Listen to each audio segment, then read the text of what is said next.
جو سب بے اثر آپ سا نہیں کوئی، ہے دل کو خبر آپ سا نہیں کوئی، جہاں میں ہے نظر آپ سا نہیں کوئی۔ مولانا محمد وعلیہ وسلم صلاۃ و سلام علیہ رسول اللہ صلی اللہ تعالیٰ علیہ وآلہ وسلم۔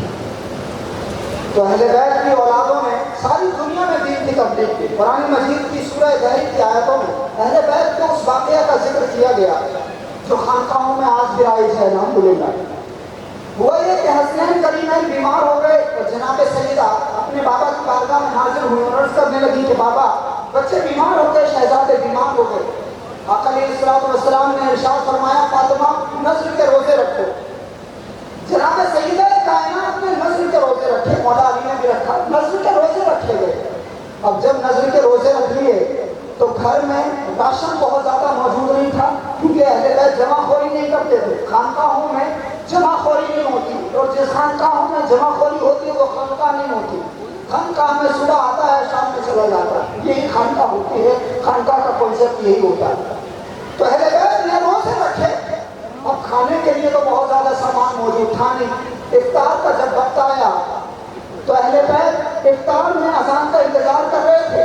ایک ایک روٹی اور کھجور جو ہے وہ سب کے سامنے تھی، اور ایک گلاس پانی اہل بیت کے سامنے، رسول اللہ کی بیٹی کے سامنے، مولا علی کے سامنے، حسنین کے سامنے، جناب فضا کے سامنے، وہ تھوڑا سا مختصر سا کھانا۔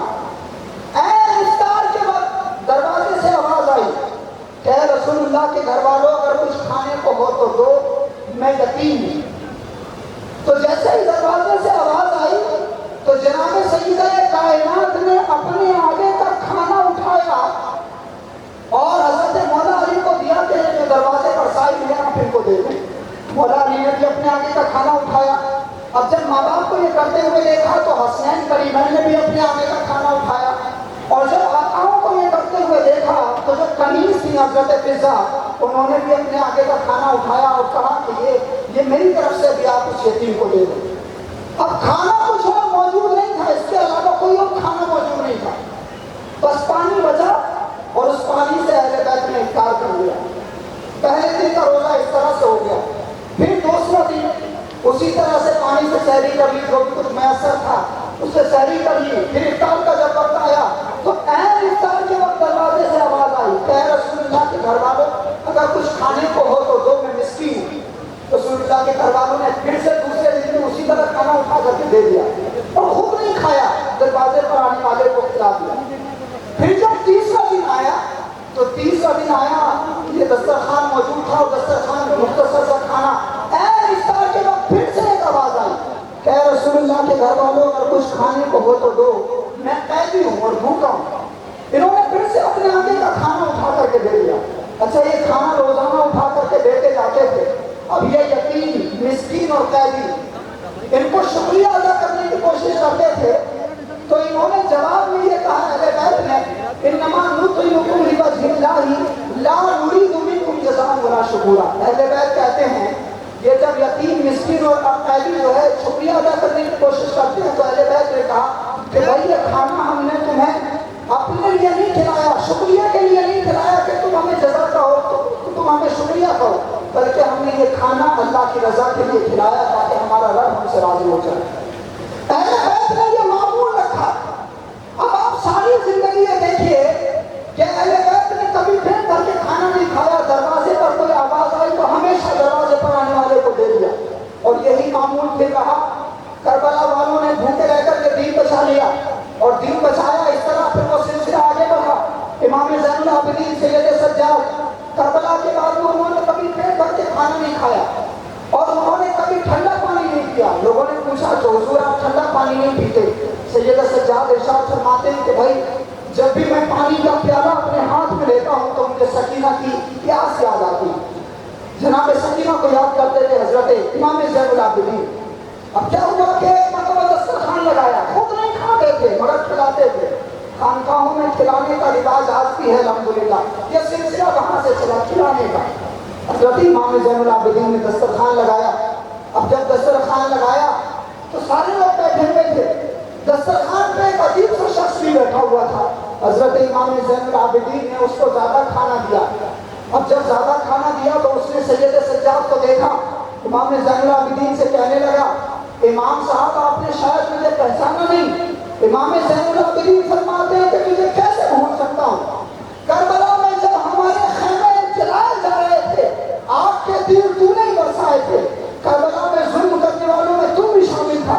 اس شخص نے کہا کہ آپ مجھ پر یہ مہربانی کیوں کر رہے ہیں؟ آپ اتنی مہربانی مجھ پر کیوں کر رہے ہیں؟ امام زین العابدین سید سجاد فرماتے ہیں رسول اللہ کا شہزادہ ارشاد فرما رہا ہے کربلا میں ہمیں مہمان بنا کر ہمارے خیموں پر تیر برسانا یہ تمہارا کردار تھا، مگر مدینے میں اپنے دسترخوان پر دشمنوں کو کھانا کھلانا یہ رسول اللہ کی اولاد کا کردار ہے. اور آج بھی الحمدللہ یہ سلسلہ امام زین العابدین سے چلا ساری دنیا میں پھیلا اور یہ سلسلہ پھر یہاں خانقاہ بھی پہنچا. حضرت نظام الدین اولیاء کی خانقاہ میں پہنچا، حضرت خواجہ غریب نواز کی خانقاہ میں پہنچا، حضرت بڑے پیر دستگیر روشن زمین کی خانقاہ میں پہنچا. اور پاک سے جب پوچھو کہ کھانا کھلانے کی کتنی بڑی اہمیت ہے.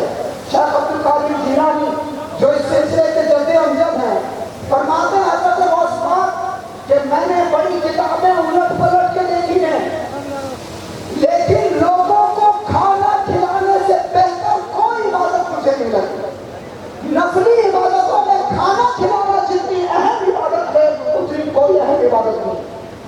حضرت محبوب الہی خواجہ نظام الدین اولیاء فرماتے ہیں اللہ تک پہنچنے کے بہت سارے راستے ہیں لیکن سب سے آسان راستہ بندوں کی خدمت کرنا، سوشل سروس، سماج سیوا، لوگوں کو کھانا کھلانا. آپ کو پتا ہے آج بھی ہندوستان میں 20 کروڑ لوگ، اراؤنڈ 20 کروڑ لوگ رات کا کھانا کھائے بغیر سو جاتے ہیں. رات کا کھانا کھائے بغیر سوتے ہیں، ان کو کھانا میسر نہیں. رسول اللہ کی حدیث کی ذرا معلوم کر لو. حضور سے پوچھا کسی نے ایو الاسلام خیر، یا رسول اللہ سب سے بہترین اسلام کون سا؟ رسول اللہ ارشاد فرماتے ہیں تقرأ السلام وتطعم الطعام علی من عرفت ومن لم تعرف. لوگوں کو سلام کرنا، سلامتی کو عام کرنا اور لوگوں کو کھانا کھلانا چاہے آپ پہچانتے ہوں یا نہ پہچانتے ہوں یہ سب سے بہترین اسلام ہے. علماء کے یہاں جن حدیثوں کی سندیں تلاش کی جا رہی ہے، جن حدیثوں کے بارے میں ابھی تحقیق جاری ہے، صوفیہ کے یہاں ان حدیثوں پر عمل ہوتا ہے. صوفیہ کے یہاں ان حدیثوں پر عمل ہوتا ہے. حضرت خواجہ نظام الدین اولیاء محبوب الہی کی دلی سے میں آیا ہوں تو ذرا وہ تذکرہ بھی کر دوں. محبوب الہی کی بارگاہ میں ایک شخص آیا اور اس نے کہا کہ حضور صوفیانہ روش کو چلنی چاہیے. آج کے دور میں ہم مسلمانوں کا جو حال ہے بزرگوں کے طریقے سے ہمیں سبق سیکھنا چاہیے. خواجہ نظام الدین اولیاء کی خانقاہ میں ایک شخص آیا اور اس نے آ کر کے کہا کہ حضور جب بھی آپ کی خانقاہ میں آتا ہوں کچھ نہ کچھ کھانے پینے کو ضرور ملتا ہے. حضرت محبوب الہی نے فرمایا بھائی صوفیہ کی خانقاہوں میں رسول اللہ کی اس حدیث پر عمل ہوتا ہے من زارا حجا فلم یرزقہ شیئا فکانما زارا میتا، کہ جس نے کسی زندہ سے ملاقات کی اگر اس کے یہاں کچھ کھایا نہیں کچھ چکھا نہیں تو گویا اس نے کسی مردے سے ملاقات کی. محبوب الہی فرماتے اب خواجہ نظام الدین اولیاء جیسے یہ بات ارشاد فرمائی اس نے فوراً مقابلے پہ ایک دوسرے صوفی کو لا کے کھڑا کر دیا تو کہنے لگا حضور آپ کی خانقاہ میں تو کھانے پینے کو ملتا ہے، یہاں شیخ رکن عالم ملتانی میں سہروردی سلسلے کے بزرگ جنہوں نے محبوب الہی کی نماز جنازہ پڑھائی کہنے لگا کہ شیخ رکن عالم ملتانی بھی ہیں، بہاؤالدین زکریا ملتانی کے پوتے، ان کی خانقاہ میں بھی میں جاتا ہوں وہاں تو کچھ کھانے پینے کو نہیں ملتا. خواجہ نظام الدین اولیاء نے جب کنٹراڈکٹری کوئی بات آئی، جب تقابل کی بات آئی، دو صوفیہ کے درمیان جب مقابلے کی بات آئی تو ہمارے صوفیہ کا عمل یہ نہیں تھا کہ وہ یہ کہنے لگتے رہے صاحب سب بکوس کے بازی ہے، وہ یہ کہنے لگتے رہے بنا وجہ کی دستار باندھی ہوئی ہے. خواجہ نظام الدین اولیاء نے کیا صفت پائی تھی؟ محبوب الہی فرماتے ہیں بھائی وہ بڑے لوگ ہیں، وہ روح کا پیٹ بھر دیتے ہیں، میں ظاہر لکھنے کا انتظام کر دیتا ہوں. وہ روح کا پیٹ بھرتے ہیں، میں ظاہر کھانا کھلا دیتا ہوں. جو اللہ کے لیے جھک جاتا ہے اللہ رب العزت اس کی عزتوں میں اضافہ کر دیتا ہے. خواجہ نظام الدین اولیاء نے کبھی کسی کو ذلیل نہیں کیا، ہمیشہ لوگوں کو عزت دی. اللہ نے ان کو ایسی عزت عطا فرمائی ہے کہ ہم 1200-1600 کلومیٹر دور اس مقدم میں نظام الدین اولیاء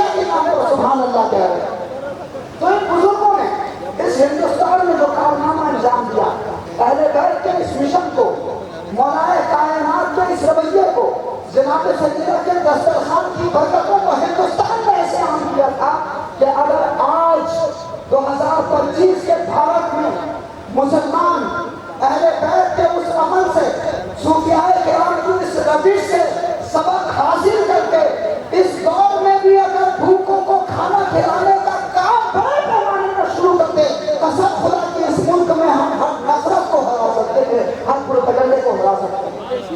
ہمارے بزرگوں نے کبھی مہاسرائی نہیں کی۔ خواجہ نظام الدین اولیاء بادشاہوں سے نہیں ملتے تھے، فرماتے تھے کہ اگر بادشاہ اس دروازے سے آئے گا، نظام الدین کی خانقاہ کے 2 دروازے ہیں، بادشاہ ادھر سے آئے گا، نظام الدین دوسرے دروازے سے نکل جائے گا۔ حضرت خواجہ نظام الدین اولیاء بادشاہ نہیں ملتے تھے، تو کوئی منترالے سے بھی ان کو پیسے نہیں ملتے تھے کہ انہوں نے لنگر کا انتظام جو ہے وہ کسی بادشاہ کی مدد سے کیا ہو۔ خواجہ نظام الدین اولیاء کی خانقاہ میں جو آتا تھا لوگ نذر و نیاز پیش کرتے تھے، محبوب الہی اس ہاتھ سے لے کے اس ہاتھ سے مخلوق خدا میں تقسیم فرما دیا کرتے تھے۔ اور ایک وقت تھا جب نظام الدین کی دلی میں سارے بھوکوں کو، چاہے وہ مسلمان ہو یا غیر مسلم ہو، سکھ ہو یا عیسائی ہو، جین ہو یا بودھ ہو، دلت ہو یا پارسی ہو، کسی بھی قوم، کسی بھی سمودائے، کسی بھی کمیونٹی کا انسان ہو، دلی کے سارے بھوکوں کو یہ پتہ تھا کہ کہیں کھانے کا انتظام ہو یا نہ ہو، لیکن نظام الدین کی خانقاہ میں ہر بھوکے کو کھانا ضرور ملے گا۔ کیا 2025 کے مسلمان چائے خانوں پر پیسے چھوڑ کر کے اور بے وجہ کی فالتو باتوں کو نظر انداز کر کے صوفیہ کی اس روش کو اپنانے کو تیار ہیں؟ کیا آج آپ اس مشن پر چلنے کو تیار ہیں؟ مجھے بڑی خوشی ہوئی، ابھی حضرت سے بات ہو رہی تھی تو صاحب سجادہ صاحب نے بیان فرمایا کہ الحمدللہ یہاں بڑے پیمانے پر لنگر بھی ہوتا ہے، بڑے پیمانے پر لنگر ہوتا ہے، اور مہینے میں 2 مرتبہ ماہانہ محفل کا بھی انتظام ہوتا ہے، اس میں بھی سارے لوگ آتے ہیں، اور جتنے بھی مسلم غیر مسلم بھائی ہوتے ہیں سبھی کو روحانی دعائیں بھی دی جاتی ہیں اور ان کا جسمانی پیٹ بھی بھرا جاتا ہے۔ خانقاہوں کا یہی کام تھا، مسلمانوں کا یہی کام تھا۔ خواجہ نظام الدین اولیاء فرماتے ہیں کہ اللہ تک پہنچنے کے بہت سارے راستے ہیں، لیکن سب سے آسان راستہ سماج سے بندوں کی خدمت ہے۔ جو بندوں کی خدمت کرتا ہے اللہ رب العزت اسے مخدوم بنا دیتا ہے۔ آج ہے نا ساری دنیا جا رہی ہے بارگاہوں میں حاضری کے لیے، میں اگر آپ سے پوچھوں کہ نظام الدین اولیاء سے دشمنی کرنے والا تغلق کہاں ہے، اس کی قبر نہیں بتا پائیں، لیکن محبوب الہی کا آستانہ کہاں ہے سب کو پتا ہے کہ دلی میں حضرت نظام الدین اولیاء کے جلوے ہیں۔ کیوں؟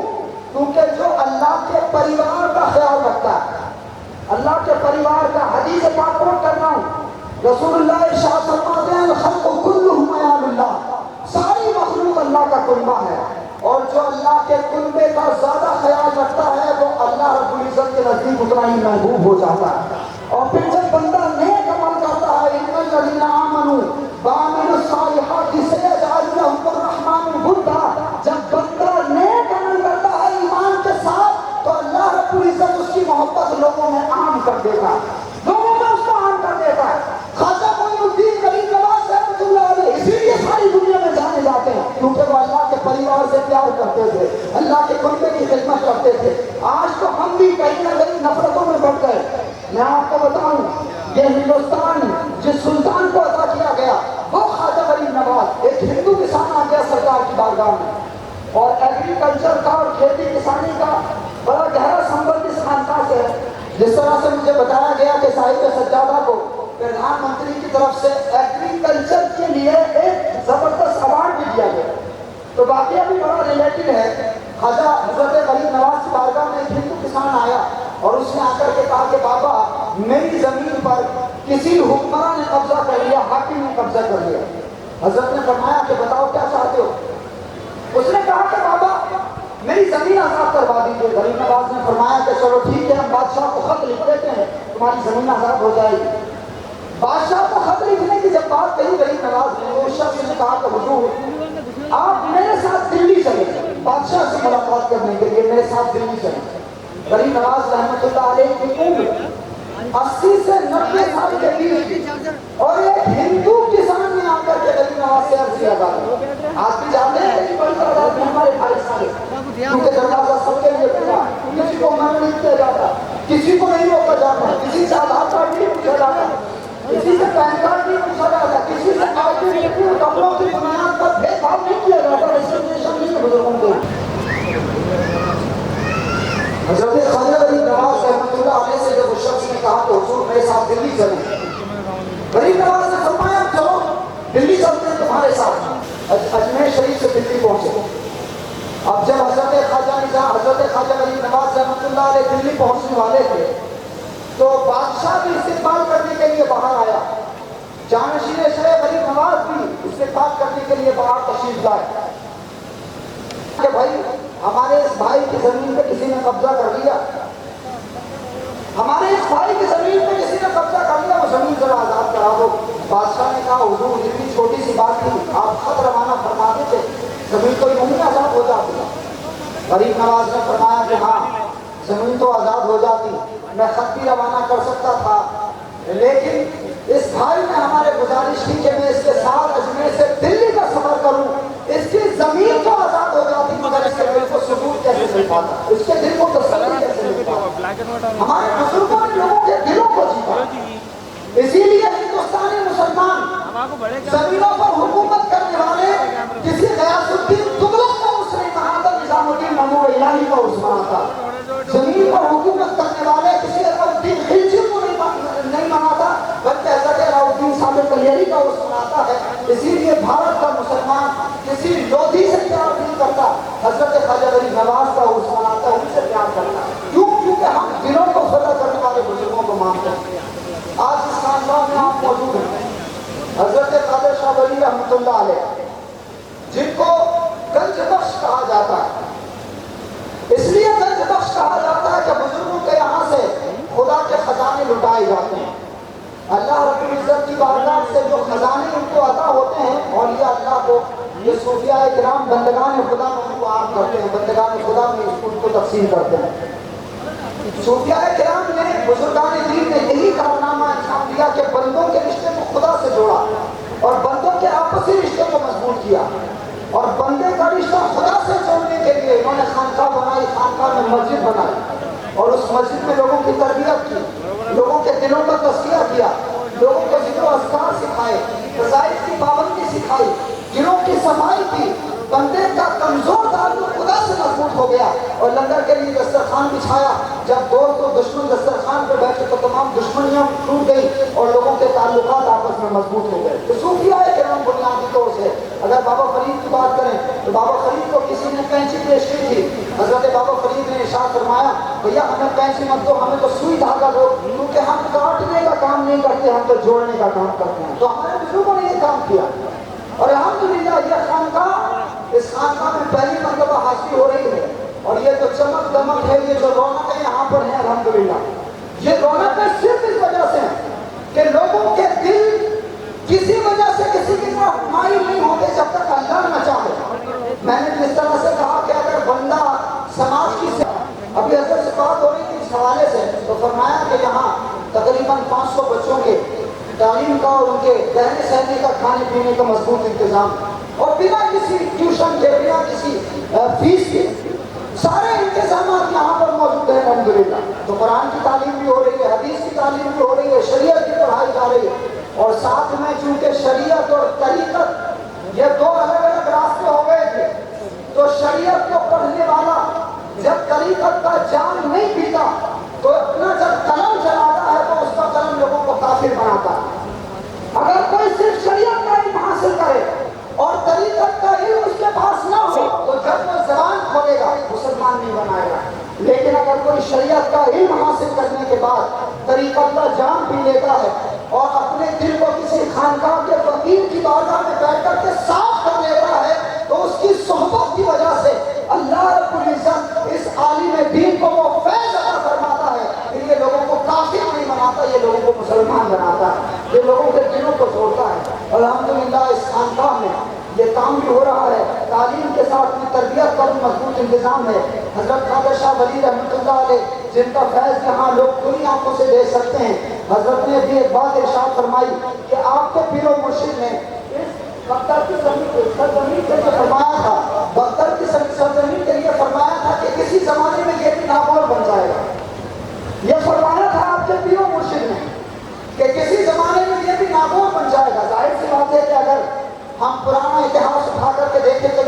طرح کی رونقیں نہیں ہوں گی، یہاں پر اس طرح کی آبادی نہیں ہوگی.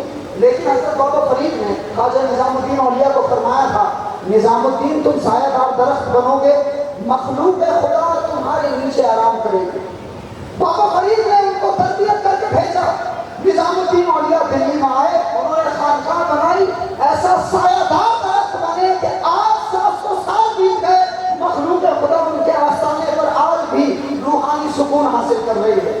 تو مرشد اگر کوئی بات ارشاد فرما دے تو مرید اس جنگل کو منگل بنا دیتا ہے، جس طرح سے حضرت قادر شاہ ولی رحمۃ اللہ علیہ کے فیضان سے، بڑے پیر دستگیر روشن زمین کے فیضان سے اس بختر کی سرزمین کو حضرت نے منگل بنا دیا ہے. اور آپ یہاں پر بولتے ہیں الحمدللہ یہ سلسلہ اسی طرح سے جاری رہے گا، کیونکہ جب بندہ اخلاص کے ساتھ میں اللہ کی عبادت کرتا ہے اور بندوں کی خدمت کرتا ہے تو اللہ رب العزت اس کی شہرتوں میں، اس کے کاموں میں بے پناہ برکتیں عطا فرماتا ہے. اللہ پاک صاحب آستانہ کو سلامت رکھے، اس آستانے کو سلامت رکھے، صاحب سجادہ کو سلامت رکھے، اس آستانے سے جڑے ہوئے تمام ملکین کو، معتقدین کو، متوسلین کو، یہاں آئے ہوئے تمام لوگوں کو، اور یہ لائیو دیکھ رہے دنیا بھر کے الگ الگ ملکوں سے تمام ویورز کو بہت بہت مبارکباد. اللہ پاک سب کو سلامت رکھے. بہت بہت شکریہ. السلام علیکم ورحمۃ اللہ.